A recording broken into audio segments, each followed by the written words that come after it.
قال الله تبارك وتعالى في القرآن المجيد والفرقان الحميد. أعوذ بالله من الشيطان الرجيم. بسم الله الرحمن الرحيم.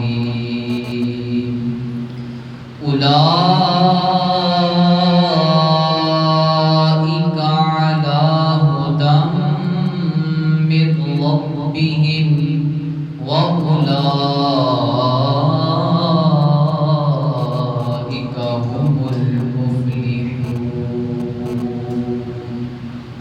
صدق الله العظيم وبلغنا رسوله النبي الكريم الأمين، ونحن على ذلك لمن الشاهدين والشاكرين، والحمد لله رب العالمين. گنج بخش فیض عالم مظہر نور خدا، نا کی سارا پیر کامل کاملارا رہنما. گنج بخشی حیدری مشہور، ہم پہ کر کرم کر کرم کروا کرم، دونوں جہاں میں رکھ کرم. ان اللہ و ملائکتہ یصلون علی النبی یا ایھا الذین آمنوا صلوا علیہ وسلموا تسلیما. الصلاة والسلام علیک یا سیدی یا رسول اللہ، وعلی آلک واصحابک یا سیدی یا حبیب اللہ. الصلاة والسلام علیک یا شفیع المذنبین، وعلی آلک واصحابک یا جد الحسن والحسین.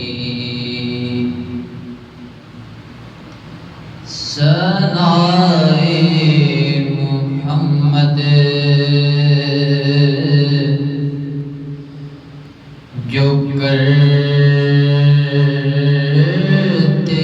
رہیں گے، ثنائے محمد جو کرتے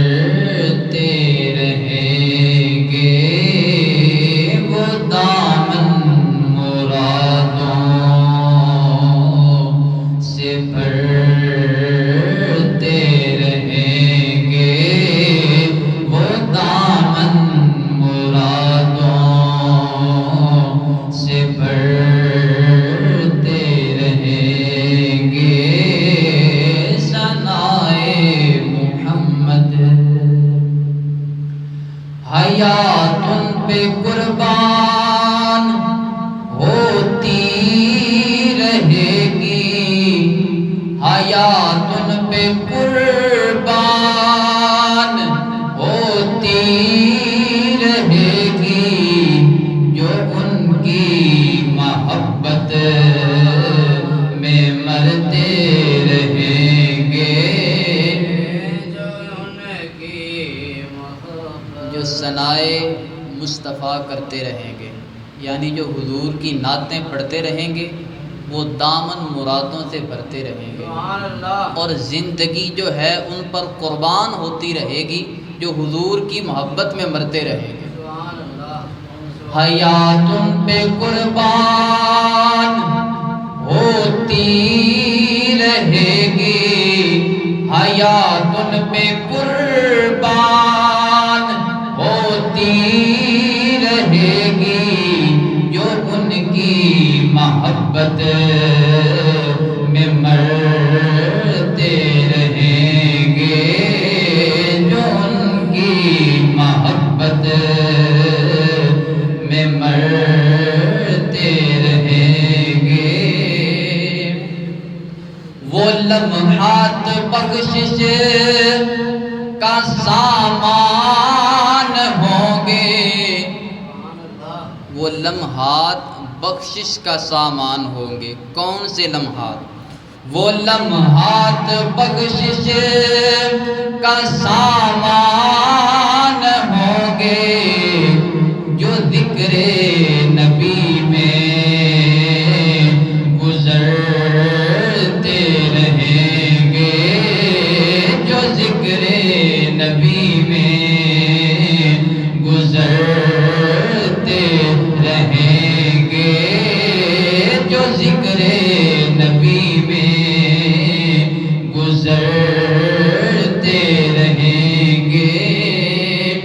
انہیں دیکھ کر اس جہاں کے نظارے، مصطفیٰ کو دیکھ کر اور مصطفیٰ کے روضے کو دیکھ کر، انہیں دیکھ کر اس جہاں کے نظارے نگاہوں سے میری اترتے رہیں گے، نگاہوں سے میری اترتے رہیں گے، نگاہوں سے میری اترتے رہیں گے۔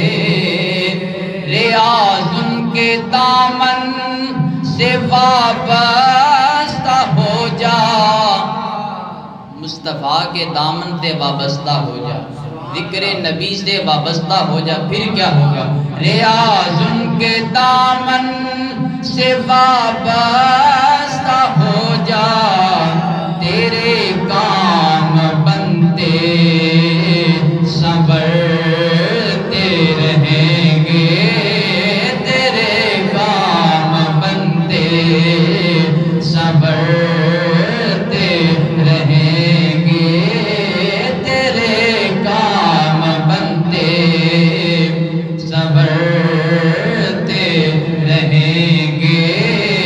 ثنائے محمد جو کرتے رہیں گے، وہ دامن مرادوں سے بھرتے رہیں گے۔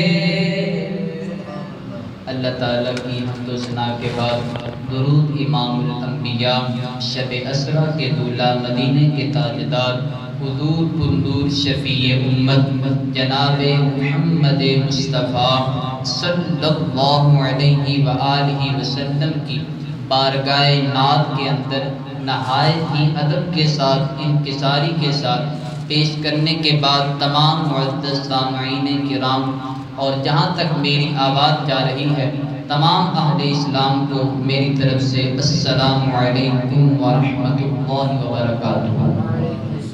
اللہ تعالیٰ کا بے پایا فضل و کرم ہے کہ خالق کائنات نے زندگی کے اندر ایک مرتبہ پھر جمعۃ المبارک کی خوبصورت گھڑیاں عطا فرمائیں، اور ان خوبصورت گھڑیوں کے اندر میں جو عنوان لے کر حاضر خدمت ہوا وہ ہے حضرت امام احمد بن حنبل رحمۃ اللہ تعالی علیہ۔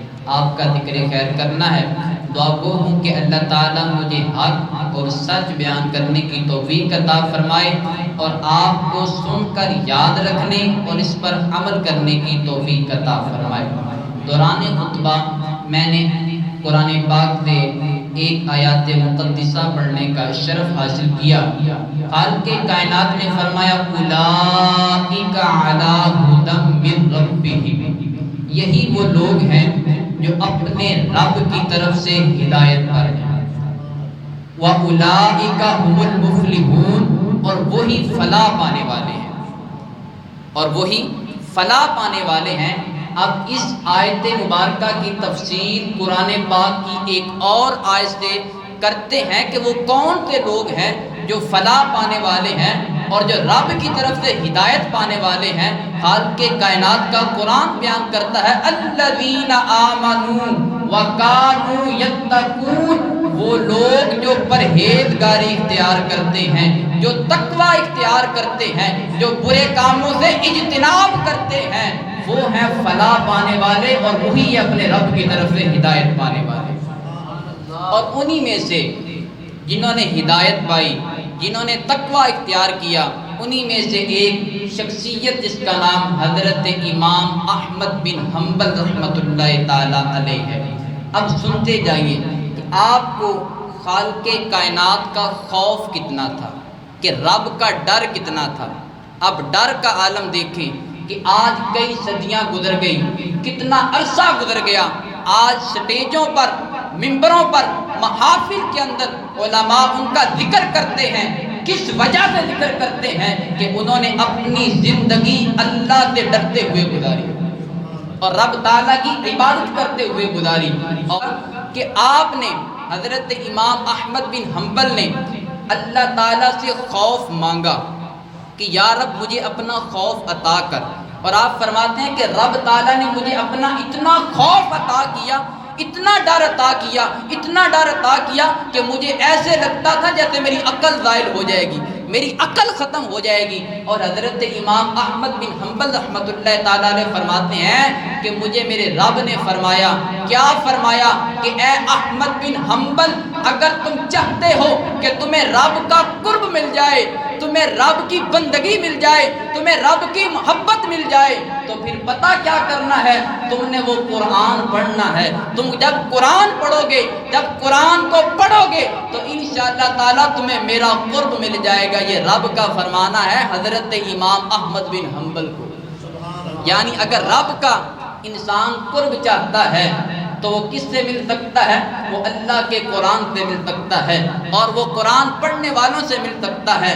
اور دیکھیں جنہوں نے اپنا تعلق، جنہوں نے اپنا ناطہ، جنہوں نے اپنا رشتہ قرآن سے جوڑے رکھا کہ آج اتنا عرصہ گزرنے کے بعد بھی ان کا ذکر خیر ہو رہا ہے، اور انہوں نے جیسے وہ کسی نے کہا کہ وہ معزز تھے زمانے میں مسلمان ہو کر، کہ وہ معزز رہے زمانے کے اندر مسلمان، اور آج بھی بڑی زینت کے ساتھ، بڑے عظیم طریقے کے ساتھ ان کا ذکر کیا جاتا ہے۔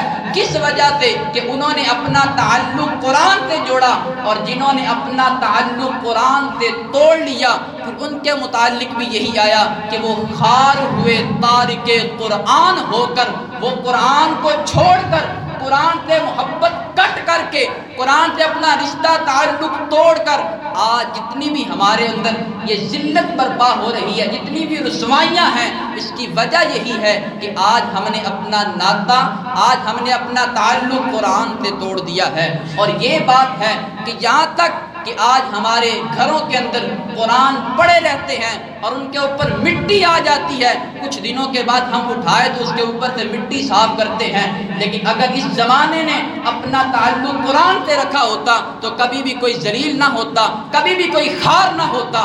آج اس کی وجہ ہی یہی ہے کہ آج ہم نے قرآن کو چھوڑ دیا ہے، کتاب اللہ کو چھوڑ دیا ہے۔ اس وجہ سے آج ہمارے اندر ذلت برپا کر دی گئی، آج ہمارے اندر مصیبتیں، پریشانیاں آ گئی، اس لیے کہ قرآن سے دور رہنے کی وجہ سے۔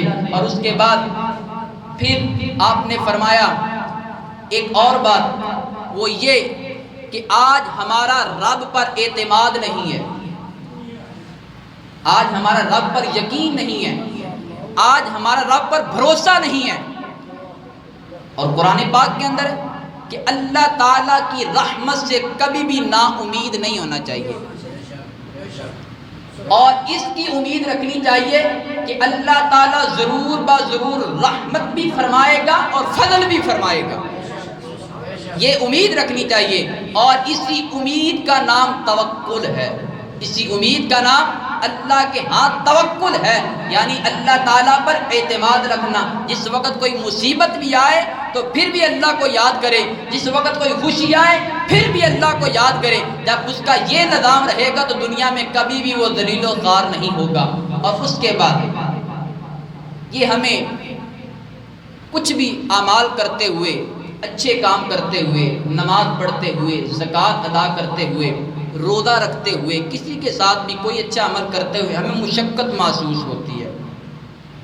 نماز پڑھتے ہوئے مشقت محسوس ہوتی ہے، روزہ رکھتے ہوئے مشقت محسوس ہوتی ہے، اور اس کے بعد کسی کے ساتھ اچھا کلام کرنے سے، اچھے انداز کے ساتھ زندگی بسر کرنے سے بھی ہمیں مشقت جو ہے نا پیش آتی، مشکلات کا سامنا کرنا پڑتا ہے۔ اس کی کیا وجہ ہے؟ امام صاحب فرماتے ہیں اس کی وجہ یہ ہے کہ آج ہماری عبادت کے اندر اخلاص نہیں ہے، آج ہماری عبادت خالص نہیں ہے، آج ہمارا قرآن پڑھنا خالص نہیں ہے۔ اگر کوئی اس منبر پر بیٹھ کر گفتگو کرتا ہے، اس کا یہ دل ہوتا ہے، یہ ذہن ہوتا ہے کہ میں ایسے انداز سے گفتگو کروں کہ لوگ خوش ہو جائیں، اور سننے والے اس انداز میں بیٹھے ہوتے ہیں کہ پڑھنے والا اس قدر گفتگو کرے کہ ہمیں بس تسکین مل جائے۔ اگر ہمارا یہ نظریہ رہے تو پھر نہ ہمیں نماز پڑھنے میں فائدہ ہوگا، نہ اور نماز پڑھنے کے اندر ہمیں مشقات کا سامنا کرنا پڑے گا، مشکلات کا سامنا کرنا پڑے گا۔ اس کی وجہ یہ ہے کہ جس وقت اگر منبر پر بیٹھنے والا اگر اللہ کا قرآن پڑھے، اگر حضور کا فرمان پڑھے، اور سننے والا قرآن سنے، قرآن پڑھے، تو اس کی رضا صرف اللہ تعالیٰ کو خوش کرنا ہو۔ اور جس وقت یہ بندے کا مشن بن جائے، یہ ذہن بن جائے کہ میں نے رب کو خوش کرنا ہے، تو پھر اس وقت اس کو اعمال کے اندر تھکاوٹ محسوس نہیں ہوگی، پھر مشقت محسوس نہیں ہوگی، کہ بندے کو سب کچھ جو بھی ہے، جو کرنا ہے، نیکی کا عمل کرنا ہے، وہ اللہ کی رضا کے لیے کرنا ہے، نہ کہ کسی کو خوش کرنے کے لیے کرنا ہے۔ جس وقت ہم اللہ کی رضا کے لیے کریں گے تو پھر ہم اگر پورا دن بھی نفل پڑھے تو پھر بھی ہمیں تھکاوٹ محسوس نہیں ہوگی۔ امام احمد بن حنبل رحمۃ اللہ تعالی علیہ سے سوال ہوا، آپ سے کسی نے پوچھا کہ کچھ لوگ ہیں وہ متوکل بن کے مساجد کے اندر بیٹھ جاتے ہیں، ان کے متعلق آپ کیا کہیں گے؟ امام احمد بن حنبل رحمۃ اللہ تعالی علیہ نے فرمایا کہ تمہیں اس پر خوش ہونا چاہیے کہ ان کو اللہ تعالیٰ نے علم عطا کیا، اور وہ اس علم کے برعکس اور علم کا ذہن میں ہوتے ہوئے مساجد کے اندر بیٹھتے ہیں اور رب تعالیٰ کی عبادت کرتے ہیں۔ تو وہ لوگ کہنے لگے کہ وہ تو محض جو ہے وہ رزق حاصل کرنے کے لیے، روٹیاں کھانے کے لیے بیٹھے ہیں، جیسے باقی لوگ کام کرتے ہیں اپنے، اس طرح ان کو بھی کام کرنے چاہیے۔ وہ صرف مساجد کے اندر بیٹھ گئے، جس طرح بعض اوقات لوگ آئمہ کو بھی کہتے ہیں جو امام مسجد ہوتے ہیں، یا جو خطباء ہوتے ہیں، جو عالم دین ہوتے ہیں، کہتے ہیں یہ صرف 5 نمازیں پڑھاتے ہیں یا صرف جمعہ پڑھاتے ہیں، اس کے علاوہ ان کا کوئی کام نہیں ہے، کچھ بھی نہیں کرتے۔ اصل میں یہ وجہ یہ نہیں، یہ جو عزت آئمہ کو ملی، یہ جو عزت علماء کو ملی، یہ حضور کے دین کا صدقہ ہے، یہ حضور کے دین کی وجہ سے ان کو صدقہ، ان کو یہ عزت، یہ مقام، یہ مرتبہ ملا۔ تو آپ نے فرمایا وہ بڑے متقی لوگ ہیں جو مساجد کے اندر بیٹھ کر رب رب کرتے ہیں اور اپنے رب کو راضی کرتے ہیں۔ جب وہ رب کو راضی کرتے ہیں پھر رب ان کی رضا کے مطابق ان کو رزق عطا کرتا ہے۔ تم رزق کی بات کرتے ہو، وہ صرف روٹیاں کھانے کے لیے بیٹھے ہیں۔ آپ نے فرمایا خالق کائنات تو رزق کافروں کو بھی دے رہا ہے، خالق کائنات تو رزق یہودیوں کو بھی دے رہا ہے، خالق کائنات تو رزق فاسقوں کو بھی دے رہا ہے۔ رزق کی بات نہیں ہے، بات یہ ہے جو وہ رب رب کرتے ہیں، جو وہ رب کی بندگی کرتے ہیں، جو ان کو مل رہا ہے وہ اس وجہ سے مل رہا ہے، نہ کہ ان کو وہاں پر فارغ بیٹھنے کی وجہ سے مل رہا ہے۔ اور اس کے بعد حضرت امام احمد بن حنبل رحمۃ اللہ تعالی علیہ کا تقویٰ کیا تھا، کس قدر آپ کا تقویٰ تھا کہ آپ کا بیٹا، اس کا نام ہے صالح، وہ صفحان ایک علاقہ ہے، وہاں کا قاضی تھا، اور حضرت امام احمد بن حنبل آپ کے خادم نے اس قاضی وقت کے لنگر خانے سے روٹی لائی۔ اب میں بتانے لگا ہوں کہ ان لوگوں کا تقویٰ کس قدر ہے۔ آج ایک ہمارا بھی تقویٰ ہے، ایک ان لوگوں کا تقویٰ ہے۔ روٹی لے کر آئے، آپ کا خادم لے کے آیا قاضی وقت کے لنگر خانے سے روٹی۔ اس وقت وہ روٹی جو ہے امام صاحب کو پیش کی تو آپ کہنے لگے کہ یہ روٹی کہاں سے آئی ہے، اتنی نرم و گداز، اتنی ملائم، اتنی خوبصورت روٹی یہ کہاں سے آئی ہے؟ تو وہ خادم کہنے لگا یہ قاضی وقت کے پاس سے آئی ہے۔ آپ نے فرمایا یہ روٹی میرے لائق نہیں ہے، یہ روٹی میرے لائق نہیں ہے۔ اور پھر یہ بھی دیکھیں کہ اس وقت کے جو فقراء تھے، اس وقت کے جو فقیر تھے، وہ بھی کس قدر علم رکھتے تھے۔ آپ نے فرمایا کہ یہ روٹی جو ہے نا کسی فقیر کے سامنے لے کر جاؤ، کسی فقیر کے سامنے لے کر جاؤ، کسی مانگنے والے کے سامنے لے کر جاؤ، اور اس سے کہو کہ یہ جو روٹی ہے یہ قاضی وقت کے پاس سے آئی ہے۔ جب وہ خادم کسی فقیر کے پاس لے گیا تو کسی فقیر نے اس روٹی کو قبول نہ کیا، کسی فقیر نے، کیونکہ یہ قاضی وقت کے گھر سے آئی ہے۔ جو اللہ والے ہوتے ہیں ان کو نرم و گداز، نہ بستروں کی ضرورت ہے، نہ اچھے کھانوں کی ضرورت ہے، بلکہ ان کا کھانا رب کا ذکر ہے اور ان کا کھانا لوگوں کی رہنمائی کرنا ہے۔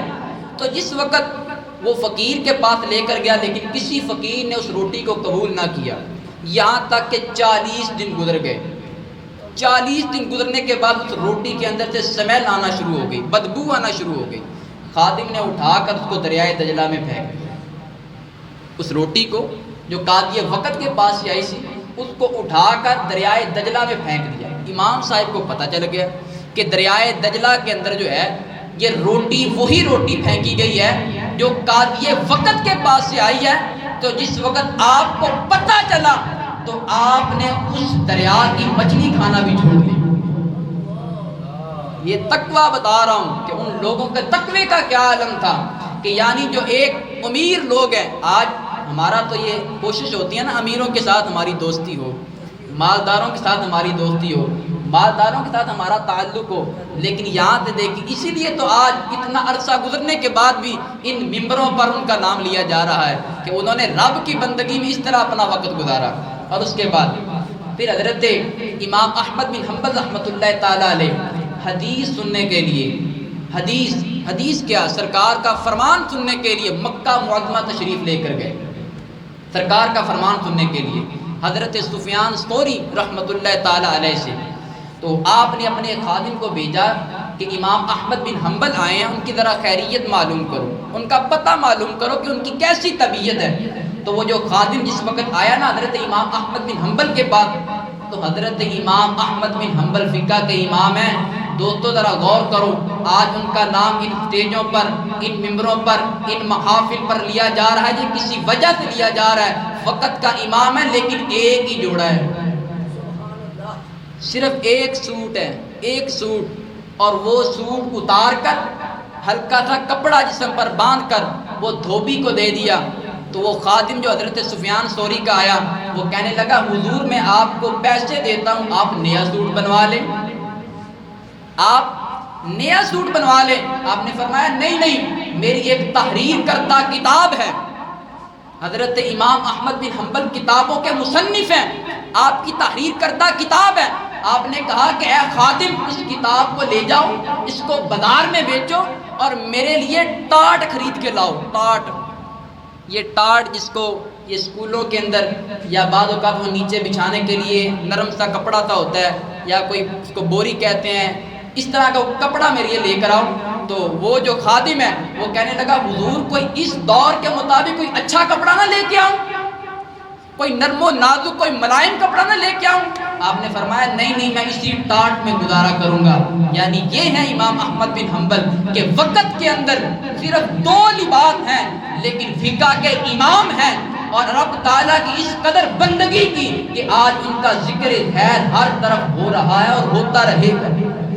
آج ہمارے پاس 10 سوٹ ہیں، 15 سوٹ ہیں، میں حقیقت پر مبنی بات کرتا ہوں، لیکن اگر کسی کو کہا جائے یار نماز پڑھو، ہمارے کپڑے نہیں ٹھیک، ہمارا لباس نہیں ٹھیک، اب وہ بھی تو دیکھیں نا کہ حضرت امام احمد بن حنبل صرف ایک لباس ہے اور رب تعالیٰ کی بندگی دیکھیں۔ اچھا ایک میرا سوال بھی ہے، یہ ہم پچھلے دنوں سے صوفیاء کا ذکر کر رہے ہیں، امام احمد بن حنبل کا کیا، حضرت امام اعظم ابو حنیفہ کا کیا، حضرت امام شافعی کا کرتے ہیں، حضور کے صحابہ کا ذکر کرتے ہیں، حضور داتا علی حجویری کا کرتے ہیں، حضور غوث اعظم کا کرتے ہیں، پیر مہر علی کا کرتے ہیں، وارث پاک کا کرتے ہیں، تمام اللہ کے ولیوں کا ذکر کرتے ہیں۔ مجھے بتائیں ان میں سے کوئی ایک بھی ہے جو بے نمازی ہو؟ ان میں سے کوئی ایک ہے کوئی بے نمازی ہو جس نے نمازوں کو چھوڑا ہو؟ ہماری محبت تو یہ ہے نا کہ ہم محبت تو ان سے کریں تو جو ان کا عمل ہے اس کو بھی فالو کریں نا، جو ان کی تعلیمات ہیں ان کو بھی تو سمجھیں نا۔ یاد رکھیں رب تعالیٰ کی سب سے پہلی ناراضگی یہ ہے کہ رب تعالیٰ بندے سے سجدے کی توفیق کو سلب کر لیتا ہے، سجدے کی توفیق کو لے جاتا ہے۔ آج بندہ کہتا ہے کہ میں نماز نہیں پڑھتا، تو کون ہوتا ہے نماز نہ پڑھنے والا؟ رب تمہیں توفیق ہی نہیں دیتا اپنی بارگاہ میں آنے کی۔ آج یہ بات ہے، ان لوگوں نے تقوی اختیار کیا، نماز کی پابندی کی اور سنت مطہرہ کو اپنایا تو آج ان کا ذکر ہو رہا ہے۔ اور اس کے بعد اگلی بات کروں، ٹائم کافی گزر چکا ہے لیکن باتیں بھی کافی ساری پڑھی ہیں، لیکن آؤ پھر آپ نے یہ جو عبادت کی، یہ تقوی اختیار کیا، خالق کائنات نے آپ کو مقام کیا اختیار کیا عطا فرمایا؟ ایک نوجوان، اس کی ماں، اس کے ہاتھ اور پاؤں جو ہیں وہ شل ہو گئے، حرکت کرنا چھوڑ گئے۔ ایک نوجوان تھا، اس کی ماں کے ہاتھ پاؤں حرکت کرنا چھوڑ گئے۔ اس ماں نے اپنے بیٹے کو حضرت امام احمد بن حنبل کے پاس بھیجا، حضرت امام احمد بن حنبل کے پاس بھیجا کہ جاؤ ان سے دعا کرواؤ۔ اب انہوں نے اس کو کوئی وظیفہ نہیں بتایا، حضرت امام احمد حنبل نے پوری گفتگو سنی اس بیٹے کی، اس نوجوان کی، اپنی اس ماں کے متعلق کہ میری ماں کے ہاتھ پاؤں حرکت کرنا چھوڑ گئے ہیں۔ آپ نے نہ کوئی وظیفہ بتایا، نہ کوئی ورد بتایا، نہ کوئی تسبیح بتائی، نہ یہ کہا کہ آپ نے جناب ساری رات سونا نہیں ہے، اللہ اللہ کرنی ہے، یہ کرنا ہے، وہ کرنا ہے، یہ کرنا ہے، یا فلاں پر جانا ہے، فلاں جگہ جانا ہے۔ آپ نے پتہ کیا کیا؟ انہوں نے وہی عمل کیا جس سے آج ہم دور ہیں، آپ نے نماز ادا کرنا شروع کی۔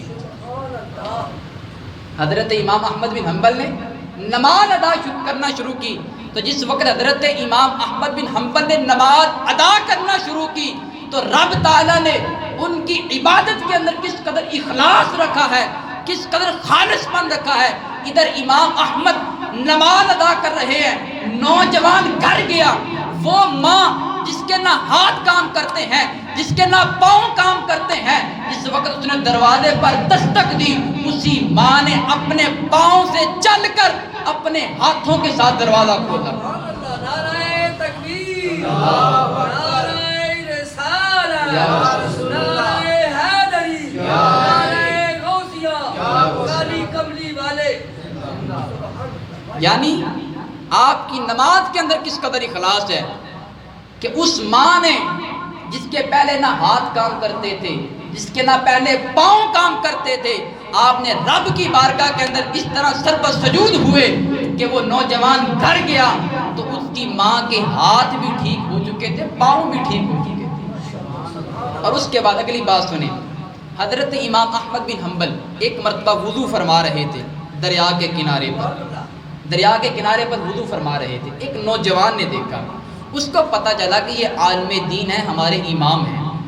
اس نے آپ کا ادب کرتے ہوئے، کسی بلند مقام پر تھا تو بلند مقام سے نیچے آ گیا، کسی اونچی جگہ پر بیٹھا ہوا تھا، امام صاحب کا ادب کرتے ہوئے کدھر آ گیا؟ نیچے آ گیا۔ آج یہی بات ہے، آج ہم نے اپنے آئمہ کی قدر و قیمت کو چھوڑ دیا ہے۔ قسم سے ایک بات یاد رکھیں، صرف انسان کی شخصیت کو نہ دیکھا کریں، اس کو دیکھا کریں یہ منبر رسول ہے، اس مصلی کو دیکھا کریں یہ مصلی رسول ہے۔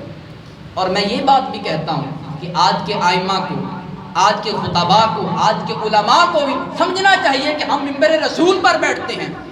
اگر میری بات آپ کو اس وقت ہی اچھی لگے گی جب میرا عمل خود اپنا ٹھیک ہوگا، اگر میرا عمل نہیں ٹھیک، میں آپ کو جتنی مرضی باتیں بتاتا رہوں۔ اب سرکار صلی اللہ علیہ وسلم کی بات درمیان میں کر دوں کہ سرکار کے پاس ایک عورت آئی، آ کر کہنے لگی یا رسول اللہ یہ میرا بیٹا میٹھا بہت کھاتا ہے، میٹھا بہت کھاتا ہے۔ سرکار نے فرمایا کل آنا، کل آنا۔